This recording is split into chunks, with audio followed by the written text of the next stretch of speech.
Já vás tady všechny vítám na vyhlášení ceny Česká kniha 2013. Jedná se o druhý ročník a já bych vám chtěl poděkovat, že jste přišli. Já se jmenuji Kristián Mejstřík a jsem tady jako koordinátor ceny Česká kniha. Vedle mě sedí paní Michaela Gíbelová, šéfredaktorka časopisu Xantipa, a vedle mě sedí pan profesor Petr A. Bílek, předseda poroty ceny Česká kniha. Tak, uvítání máme za sebou. Já bych teď na začátek rád poděkoval sponzorům, díky nimž tady dnes jsme, a to jmenovitě Tradičnímu pivovaru v Rakovníku, Miladě Horákové Fertur, cestovní kanceláři, a Institutu umění Divadelnímu ústavu. Dále bych rád zmínil, že letos jsme poprvé, tedy při druhém ročníku, dostali záštitu ministryně kultury. Dále bych tu rád uvítal zahraniční hosty, a to si vezmu opět desky a přečtu je. Takže z nakladatelství Non-Lies z Francie je tady pan Jérôme Karasu.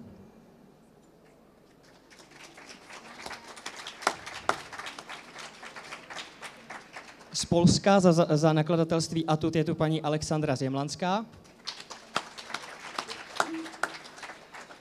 Za Polici Dubovou ze Slovenska je tu paní Tatiana Jamník. A za nakladatelství Braumiller Verlag z Rakouska je tu Bernard Borovansky. A za Bulharsko je tu překladatelka z češtiny paní Margarita Krjučeva. Já myslím, že za zmínku také stojí v neposlední řadě to, že vlastně s cenou Česká kniha spolupracují česká centra, a to konkrétně centrum ve Vídni, Madridu, Paříži a Sofii. Ta česká centra mají svou zásluhu na tom, že vlastně loňský laureát, kterým byl pan profesor Vladimír Benár s knihou Číňanova pěna, že ta kniha byla přeložena do 3 jazyků. A já tu dneska vítám pana ředitele Českého centra ve Vídni, Martina Krafla, kterému bych tímto předal slovo a krátce pohovoří. So, grüß Gott, Herr Borovanský, dobrý den. Možná si říkáte, proč teď já tady na České ceně mám něco říkat o českých centrech, ale ten důvod je strašně jednoduchý. Nás napadlo, že v takovou krátkou formou vám můžeme představit, jak vlastně česká centra mohou české knize pomoci.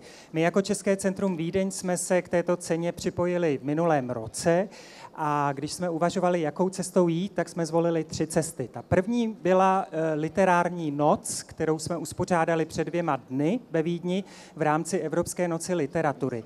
To je vlastně první příležitost, jak oslovit nejenom rakouské publikum v našem případě, ale i vydavatele, které samozřejmě na tyhle literární akce zveme. A s pomocí Ministerstva kultury, kterému patří velký dík, jsme měli finance na překlad alespoň několika, řeknu, cirka 20 stran z té oceněné knihy z loňského roku, pana Binara, a tento překlad jsme vlastně pro ten literární večer použili.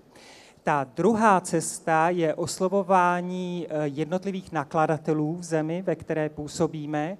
To znamená, že když už ten překlad máme, když už jsme od Ministerstva kultury dostali peníze alespoň na těch 20 stránek, tak můžeme jakousi ochutnávku zaslat vydavatelům, aby se měli na základě čeho rozhodovat.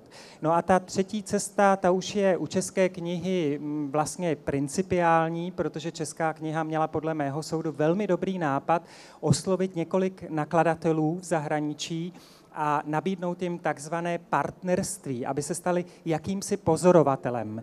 A tento pozorovatel pak dostává všechny vlastně nominované knihy, dostává k nim informace, to znamená, že získává velmi aktuální informace o české literatuře, o té současné české literatuře. No a Českému centru Vídeň se povedlo jednoho takového pozorovatele historicky prvního v Rakousku najít, a já jsem hrozně rád, že pan Bernard Borovansky, který už byl představen, je dnes mezi námi. Je to nakladatelství Braumiller Verlag, a pro ty z vás, kteří možná znáte rakouskou literární scénu, tak možná víte, že to není úplná novinka, protože právě tohleto vydavatelství se zaměřuje na literaturu východní a střední Evropy. My jsme bohužel v Rakousku bráni jako východní Evropa. Já s oblibou říkám, že je skvělé, když se do východní Evropy jezdí na sever z Vídně. ale daří se nám občas říci, že jsme střední Evropa. Nicméně je to nakladatelství, které dává České republice zelenou. V loňském roce vydalo román Markéty Pilátové, která měla obrovský úspěch na literárním turné v Rakousku v minulém roce. V letošním roce slaví velké úspěchy v Rakousku Emil Hakl. Dovolím si říci, že možná také díky bravurnímu překladu Mirka Kreče, který je dnes také mezi námi, mimochodem jeden z nejlepších překladatelů a bohemistů z Berlína. Tak to byla jenom krátká exkurze do toho, jak mohou česká centra pomoci. Jak jste slyšeli, nejsme v tom sami, jsou tam i další česká centra. Já pevně věřím, že budeme dále inspirovat i kolegy v zahraničí. Kdybyste o nás chtěli vědět více, naše programové brožurky jsou na tom stolku u vchodu. Díky za pozvání. Já děkuji panu Martinu Kraflovi z Vídeňského centra českého. Děkuji moc. Já myslím, že můžete nechat venku, protože... A já jsem mluvil o těch zahraničních pozorovatelích a my tu jednoho máme a za všechny vlastně promluví. Já jsem řekl, že ta kniha vyjde vlastně ve 3 vydáních, ve 2 jazycích. A já bych teď přivítal pana Jeroma Karasu, který promluví za vydavatele.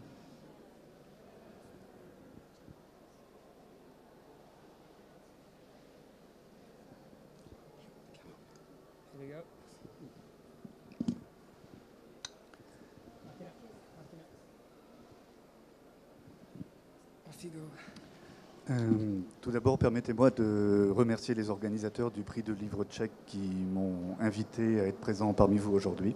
Nejdřív mě dovolte, abych mohl poděkovat organizátorům ceny Česká kniha, kteří mě pozvali sem na místo a díky nim jsem tady.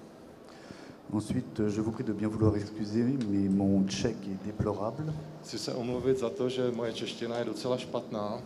Mais j'ai la chance d'avoir à mes côtés l'un des meilleurs traducteurs du tchèque en français.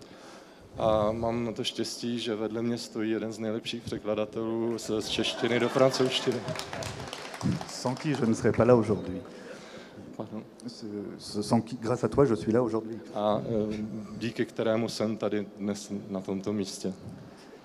Je ne mesure pas très bien l'impact du prix du livre tchèque sur la culture tchèque à Prague, en République tchèque. Nedokážu si představit, jaký dopad má tato literární cena na kulturu českou a na české publikum. En revanche, ce prix du livre tchèque a eu un impact décisif pour faire connaître la culture tchèque en France.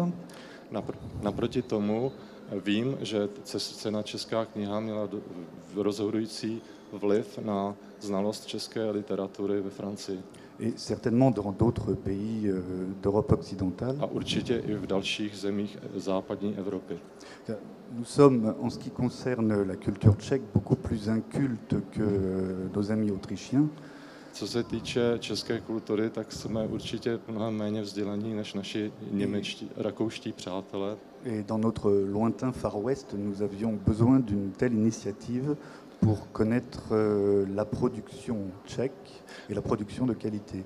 Na našem dalekém západě máme skutečně potřebu, aby takový projekt existoval a dovolil nám, aby jsme lépe poznali českou kulturu a literaturu. Aujourd'hui, je publie Vladimír Binar.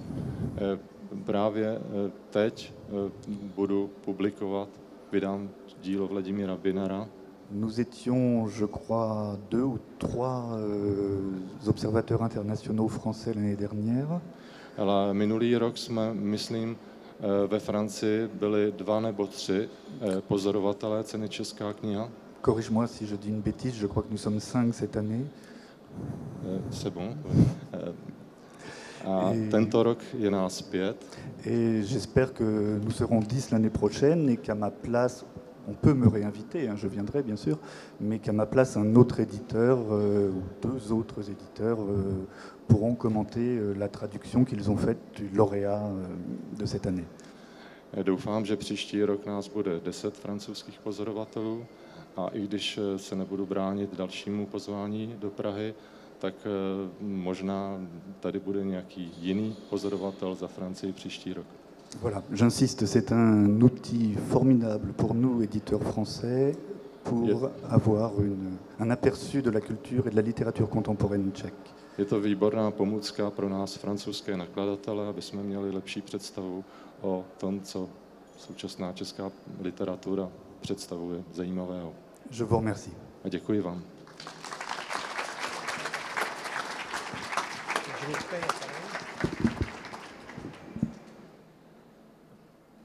Tak já děkuji panu Jérôme Karasu. A teďka já bych jenom poprosil, já vám představím teďka čtenářskou cenu, ceny Česká kniha. A jenom tady mám napsáno, že paní Gíbelová bude za Xantipu losovat z klobouku. A já tady teď ten klobouk nikde nevidím.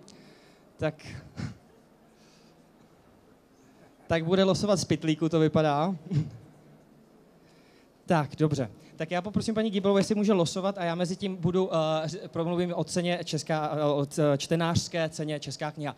Tak my jsme se letos poprvé v druhém ročníku rozhodli, že dáme možnost také čtenářům a že mohou vlastně hlasovat o tom, která kniha přijde nejlepší. Ze 106 knih, tuším, vybrala porota 14 a do prvního kola a do druhého kola postoupilo potom 5 titulů. A čtenáři mohli vybírat z těch 14. A ti, kteří vlastně spolupracovali na to s námi partnerská média, a já bych je tady teďka zmínil, jedná se o magazín Xantipa, o týdeník Reflex, K-Revue, internetový magazín Vaše literatura a portál české literatury. A já bych teď jenom řekl, že vlastně ti, kteří budou vylosovat, už můžete losovat, jo, už můžete losovat, 10. Těch 10, kteří budou vylosovaní, obdrží knihu. A v momentě, kdybyste slyšeli svoje jméno, tak po skončení programu si můžete pro tu knihu přijít. Pokud tu nejste, tak my vám ji pošlem. Můžete rovnou číst asi. Teď já to budu číst. Já nemám brejle. Já brejle mám, ale mám je na dálku. Takže, jsem chtěl říct Kateřina Tučková, ne. Hana Muala. Jo, mám brejle, taky to nepřečtu. Asi Muala, nevím, z Brna. To je první vylosovaný. Je tu Hana? Není. Tohle ještě menší, druhý. Iveta Juříková.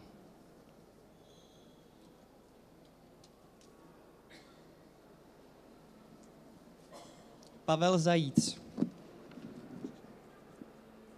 Z Dačic.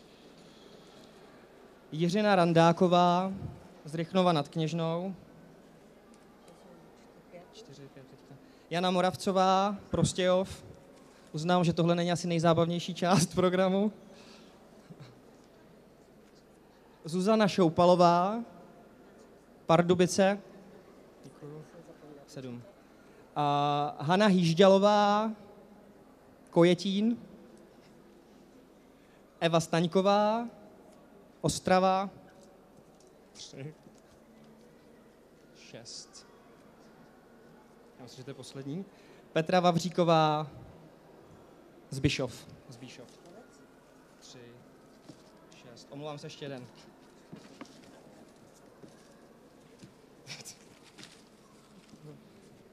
Tak a ten poslední šťastlivec je Tomáš Vojtík z Prahy 8. Tak, já si myslím, že teďka už možná by teda mohlo dojít k samotnému vyhlášení čtenářské knihy Ceny Česká kniha a poprosím tedy pana profesora Bílka a paní Gíbelovou, aby ho vyhlásili a předali cenu. Já vám asi předám slovo, abyste řekli, i co vyhrává vítěz. Napřed já? Jo. Dobrý den. Já bych chtěla kupředu říct, že časopis Xantipa přijal velmi rád nabídku již minulý rok, aby se stal partnerem této ceny, protože o literatuře píšeme, představujeme mladé, zavedené a úspěšné autory a tato soutěž je vlastně velká příležitost, aby se čeští autoři dostali a překládali do světa. Takže cenu čtenářů soutěže České knihy, ve které soutěžilo 555 čtenářů, 238 hlasy zvítězila Kateřina Tučková za svoji knihu Žítkovské bohyně. A já bych ještě poprosil pana Viktora Debnára za Institut umění Divadelní ústav.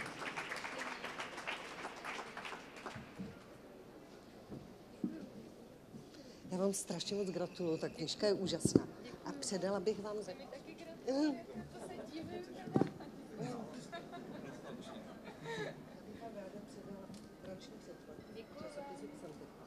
Rádi s vámi uděláme rozhovor. Děkuju. A tady, kdybyste byla klasová, měla mi to spojení. Ano, jistě.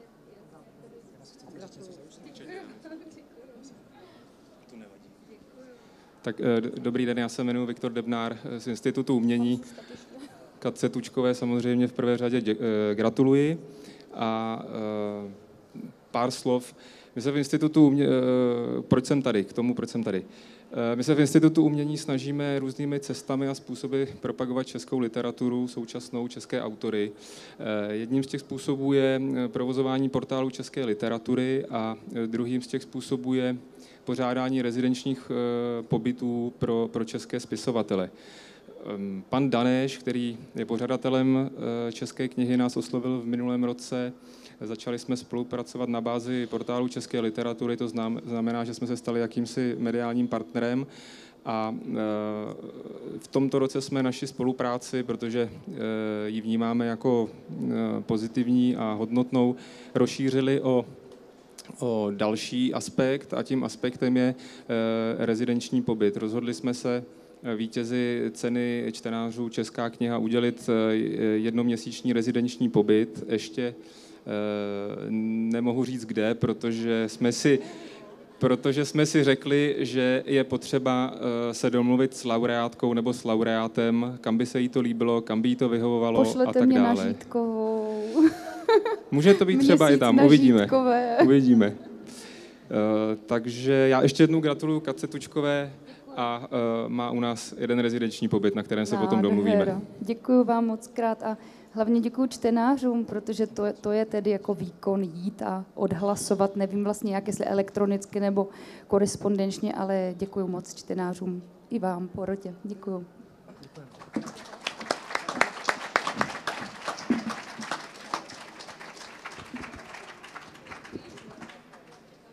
Tak já bych jenom odpověděl paní Tučkové, že hlasovat mohli, jak říká Martin, i pomocí korespondenčních lístků, to znamená tištěnou formou i přes internet.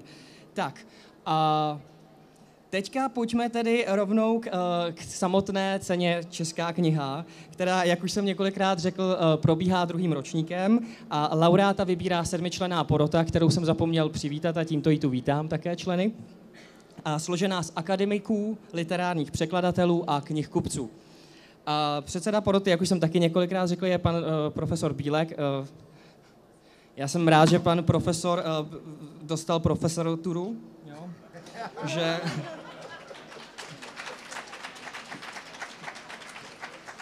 A teďka my vám tady uděláme takovou stručnou prezentaci těch 5 knih, které postoupily a pan profesor k nim potom řekne takovou krátkou poznámku nebo komentář.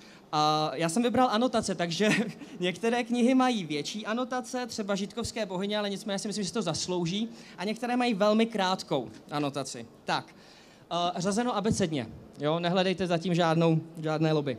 Tak, Petr Šabach, Máslem dolů, nakladatelství Paseka. V novele Máslem dolů se Petr Šabach tentokrát zamýšlí nad otázkou, proč vás nějaké vlezlé okolnosti stále nutí měnit plány a odkládat odpočinek, který byste tolik potřebovali, na dobu neurčitou. Váš krajíc chleba s máslem se opět dává do pohybu a nezadržitelně se řítí k zemi. Můžete nějak ovlivnit, aby jako tolikrát předtím nedopadl namazanou stranou dolů? 2 staří přátelé se o to v poslední Šabachově novele přece jenom pokusí. A já se chci zeptat, ta kniha vypráví o 2 takových kamarádech středního věku, bohémech. Já se chci zeptat, jak vy se s tím stotožňujete, s tou knihou? A tak oni jako už bohem nejsou úplně středního věku. Ta kniha je o stáří a o stárnutí a nám v porotě přišlo zajímavé, že po té plejádě takových těch veselých historek z mládí, tak Petr Šabach nabídl knížku, která je výrazně jiná a která aspoň mě připadá jako něco, když divadlo Járy Cimrmana přešlo se Šveskou, že najednou tam doléhá tohleto drsné stáří stáří, takže možná i někdo z poroty se s tímhle pocitem mohl identifikovat. Ale hlavně ta kniha mi přijde, že je jakoby mnohem proškrtanější a vydatnější, než jak to u Petra Šabacha bývalo zvykem, a rozhodně z toho díla je to máslem dolů jedna z nejpozoruhodnějších knížek. A z toho, co jsem tady četl a co jste říkal, není to debka? Ne, tak jako to stáří, tam už na debky není čas a prostor. Ne, protože já jsem chtěl říct, že jsem tu knížku četl a kamarádka říkala, že se smála na zahradě jako sama, takže sousedí koukali, tak jenom jsem třeba si říkal, že to vyzdvihnete, že je to vlastně vtipná kniha. Jo, ale tak to se od toho Šabacha očekává, že to nebude depresivní. Dobře. Tak pojďme na druhou knihu, na druhého nominovaného. To je kniha Nícení Ivany Miškové z nakladatelství FRA. Prozaický debut mladé autorky. Text, který může zklamat polikače příběhů, ale jejž je radost číst. Nejvyšší jazyková vytříbenost, kultivovanost výrazu, brilantní surfování na špici verbální vlny. Alexandra Berková. A co vy na to? Tak Ivana Mišková své Nícení i věnovala Alexandře Berkové a já myslím, že i na tom způsobu jejího vlastního psaní je tenhle ten vzor výrazně vidět, a to především v tom aspektu toho neúprostného škrtání, toho, že v té knížce zbylo, když to ošklivě řeknu, tak jenom to nejpodstatnější, že má tu ochotu jít k tomu jakoby seškrtanému, syrovému výrazu a skutečně jít jakoby až na dřeň těch věcí a na to, že je to autorčina prvotina, tak klobouk dolů před tou vůli, jo, vyhnout se všem tím načinčanostem a tomu, co obvykle pěkně působí, a napsat něco, za čím si se vším všudy bude stát. Tak pojďme k další knize, která je taky z nakladatelství FRA, a je to Nonstop Eufrat, kniha Veroniky Bendové. Bývalý katolický kněz se musí vypořádat nejen se svou novou rolí manžela a otce, ale také s tajemnými SMS-kami od neznámého odesilatele. V rámci pátrání se vrací nejen k tomu, co jeho odchodu ze služby bezprostředně předcházelo, ale i ke svému dětství a napjatému vztahu s otcem. Vyzrálý debut Veroniky Bendové se zamýšlí nad různými podobami víry a modluslužebnictví v naší době. Já tu mám na vás takovou otázku. Neříkejte mi, protože já tu knihu teď čtu, jo? Neříkejte mi, kdo posílá ty SMSky, ale co říkáte na to, že se žena vlastně v debutu pokusila popsat pocity muže a k tomu ještě kněze? Tak dneska už se ty genderové rozdíly a aporie nějak eliminovaly, takže je to představitelné a každý žijeme nějaké i ty virtuální životy na síti, ale nás kde jinde, takže i to vcítění asi to je v pořádku, ale nám přišlo na té knize, když jsme o tom v porotě mluvili, tak zajímavá ta odvaha vzít si takovéhle téma a zároveň ho neskazit, jo? Nenapsat z toho sladkobolný prvoplánový příběh. A ta knížka má napětí, láká právě tím, jak klade ty otázky, kdo posílá SMSky a tak dál. A zároveň je to knížka svěží i tím výrazem, i tím, že opět nevypráví rozvleklý příběh a tak dál. Takže nám to přišlo opět jako velice pozoruhodný debut a už druhý debut, který se dostal do té finálové pětice. Tak další kniha je kniha Němci od Jakuby Katalpy z nakladatelství Host. Hlavní hrdinka a současně vypravěčka románu žije v Londýně, kam odešla po listopadu 1989 za prací a kde nyní čeká své první dítě. Nadcházející mateřství v myšlenkách vrací do dětství v komunistickém Československu a vyvolává i zasutou vzpomínky na balíčky plné sladkostí, které dostávala od jakési babičky ze západního Německa. Kdybych si přečetl tuhletu anotaci, tak já mám pocit, že ta kniha byla úplně o něčem jiném, ale co mě fascinovalo na tom, byl ten rozdíl toho, těch banálních věcí, které se tam dějí v porovnání s tím jako docela klíčovým. Třeba já vám dám příklad, třeba Žid, kterému zabavili, nebo já nechci říkat ten výraz, ale prostě Žid mu vzali, za druhé světové války mu skonfiskovali majetek, a v momentě, kdy z jeho zámku upadne taška a rozdrtí se o podlahu, on vchází do plynové komory. A takových příkladů vlastně těch banalit versus těch velkých momentů tam bylo spoustu. Tak co vás na tom zaujalo? Já bych řekl, že v tomhletom vlastně Jakuba Catalpa rozvíjí dál takové to středoevropské dědictví, které jsem nějak vnesl už Franz Kafka a ta jeho generace, to nabourání nebo rozbourání té hranice mezi banálním a fatálním jako něčem, co je protikladné. Ten román Jakuby Catalpy je vystavěn právě na těchto detailech a ta mozaika těch detailů je velice rozsáhlá, proto i román přesahuje 400 stránek, ale nás zaujalo právě to, že to možná až trošku dneska konjunkturální téma těch česko-německých vztahů, tak Jakuba Catalpa řeší právě z té perspektivy těch detailů, těch subjektivních perspektiv toho, kdy jeden do určité míry může pochopit druhého, ale v jiných věcech už do něj nevidí a tak dál. A ta kniha si podržela svoje napětí a takovou tu šťávu vlastně až na tu 400. stránku. Tak pátá kniha je už oceněná kniha Kateřiny Tučkové Žítkovské bohyně, také od nakladatelství Host. Vysoko v kopcích bílých Karpat jsou řídce rozsetá přikrčená stavení. Všude je daleko. Říká se, že právě proto si tam některé ženy dokázaly uchovat vědomosti a intuici, kterou jsme ztratili. Předávali si ji z generace na generaci řadu století. Říkali jim bohyně, protože dokázali bohovat, prosit Boha o pomoc. A jeho zásluhou i trošku do pomoci. Říkalo se o nich, že vidí do budoucnosti. Proč tedy nezachránili tu svou? Dora Idesová je poslední z bohyní. Brání se přijmout zastaralý způsob života a věštit příchozím z odlitého vosku jako její teta Surmena. Vše se ovšem mění, jakmile pochopí, že co se v jejím životě zdálo být nešťastnou shodou okolností, bylo pečlivě promyšleným plánem. Její umístění v internátě, Jakoubkova ústavní péče, hospitalizace v psychiatrické léčebně v Kroměříži. Na konci 90. let na ní v pardubickém archivu ministerstva vnitra čeká operativní svazek vedený StB na vnitřního nepřítele, její tetu Surmenu. Dora nevěřícně rozplétá neznámé osudy své rodiny a dalších bohyní. Byly bohyně nebezpečím pro důvěřivé pacienty, nebo byly skutečně ideologickou hrozbou normalizované společnosti, nebo se o vyhlazení posledního reliktu pohanství postarala obyčejná závist a lidská zášť? Nový román Kateřiny Tučkové, autorky bestselleru Vyhnání Gerty Schnirch, je fascinujícím příběhem o ženské duši, magii a zasuté části naší historie. A já vždycky, když tu takovéhle knížky, tak mám problém se orientovat v tom, kde začíná ta fikce a kde je ta realita. Jak jste na tom vy?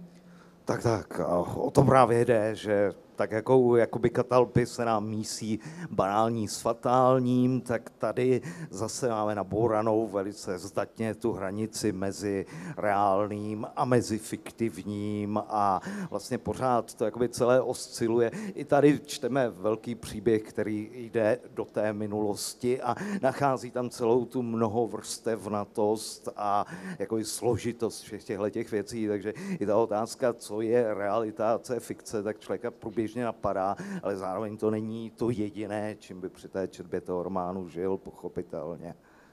Dobře, tak já myslím, že můžeme přejít rovnou k vyhlášení laureáta ceny Česká kniha. Tak já bych poprosil paní Drahoslavu Pitnerovou, zástupkyni tradičního pivovaru v Rakovníku, a pana profesora Bílka, aby vyhlásili vítěze a předali mu cenu.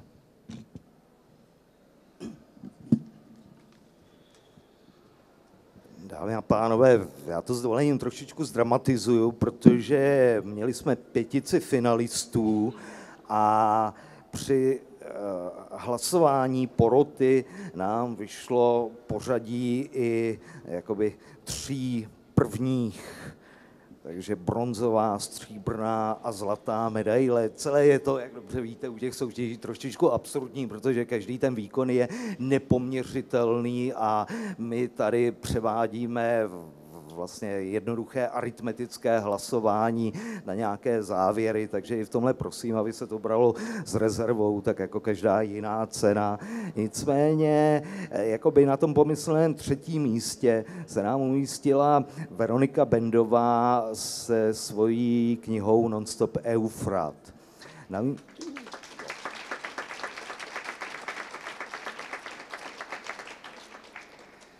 Na místě druhém se umístil Petr Šabach s knihou Máslem dolů.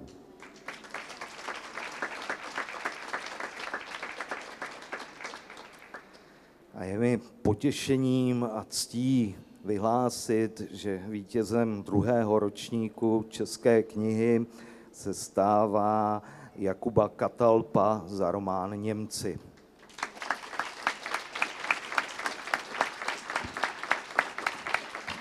Já bych jenom,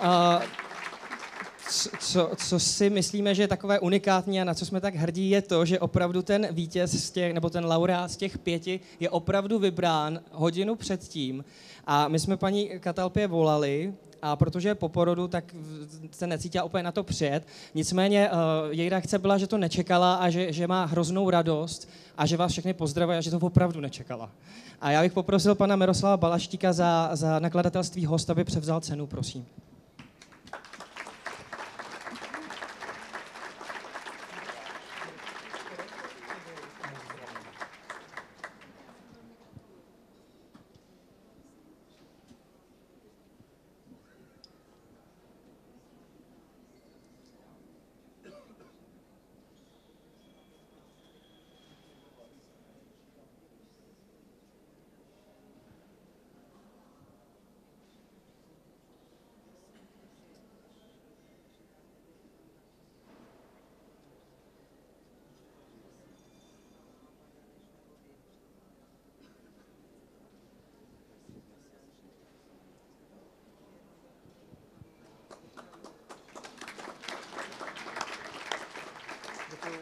Já bych vás poprosil, řekněte možná, co dostáváte.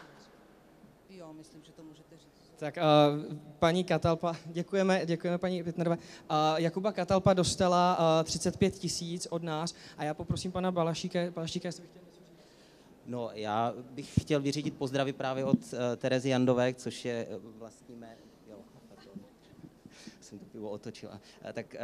Což je pravé jméno Jakuby Katalpy. Chtěl bych vás moc pozdravit a poděkovat porotě za tento verdikt, protože vím, že jí na té knize velmi záleží a psala jí několik let a to, že uspěla tady v této soutěži, nebo v této ceně, tak je pro ní obrovskou posilou i v tom, že tedy má teďka nové miminko a že tedy bohužel nemohla přijet. Takže děkuju ještě jednou a je to krásné, když českou knihu vyhraje román s takovým dobrým názvem Němci.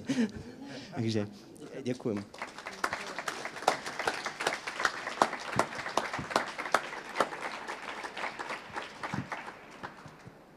Já jsem právě váhal, jestli můžu říct pravé jméno, aby nebyla vyzrazena identita, tak jsem použil předem. Tak já bych vám ještě jednou bych chtěl pogratulovat všem oceněným a vám všem bych chtěl poděkovat za to, že jste přišli, porotě za to, že hlasovala, že četla poctivě knihy a těšíme se, že nás třeba zase navštívíte za rok. Děkujeme, mějte se krásně.